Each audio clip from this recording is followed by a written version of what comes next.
નમસ્કાર, આપ જોઈ રહ્યા છો CNCC ગુજરાત। આજરોજ મહેસાણા સ્થિત બિલાડીબાગ સ્થિત વોલીબોલ ગ્રાઉન્ડમાં શૂટિંગ વોલીબોલ સ્પર્ધા યોજાઈ હતી, જેમાં ગુજરાત, ગાંધીનગર, ચાંદખેડા, હારીજ, રાધનપુર વગેરે સમગ્ર ગુજરાતની ઘણી ટીમોએ ભાગ લઈ પોતાના વોલીબોલ રમતની સારી એવી કુશળતા દાખવી હતી। આ સ્પર્ધાનું આયોજન મહેસાણા શહેરના ઉડાન ટ્રસ્ટ તેમજ જયવીર સ્પોર્ટ્સ ક્લબ દ્વારા કરવામાં આવેલ હતું। આ સ્પર્ધામાં ભાગ લેનાર ટીમો માટે તેમજ પધારેલા મહેમાનો માટે ઠંડા પાણી તેમજ જમવાની પણ સારી સગવડ કરવામાં આવેલી હતી।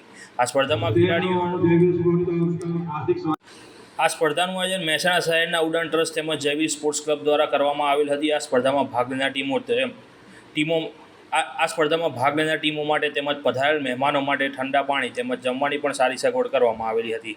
આ સ્પર્ધામાં ખેલાડીઓને સારી રમત બદલ શિલ્ડ તેમજ વિજેતા ટીમને ટ્રોફી એનાયત કરવામાં આવી હતી। આ કાર્યમાં ઉડાન ટ્રસ્ટ તેમજ જયવીર સ્પોર્ટ્સના દરેક મેમ્બર્સ ખૂબ જ સારી સેવાઓ આપેલી હતી। મહેસાણા સ્થિત આ વોલીબોલ શૂટિંગ સ્પર્ધા હવે ધીરે ધીરે રાષ્ટ્રીય લેવલે પણ પોતાનો સિક્કો જમાવવા લાગી છે। દક્ષિણ ભારતમાં જયવીર સ્પોર્ટ્સની બહેનો વિજેતા બની હતી, જેથી રાષ્ટ્રીય લેવલે પણ હવે નામના મેળવવા પ્રયાસ કરશે, જે માટે CNCC ગુજરાત ન્યૂઝ તરફથી પણ ખૂબ ખૂબ શુભેચ્છાઓ। આ ટુર્નામેન્ટનો સંપૂર્ણ ખર્ચ આ ટ્રસ્ટ ઉપાડે છે, આમાં કોઈ પણ ડોનેશન લેવામાં આવતું નથી। રિપોર્ટર તુષાર આચાર્ય, મહેસાણા।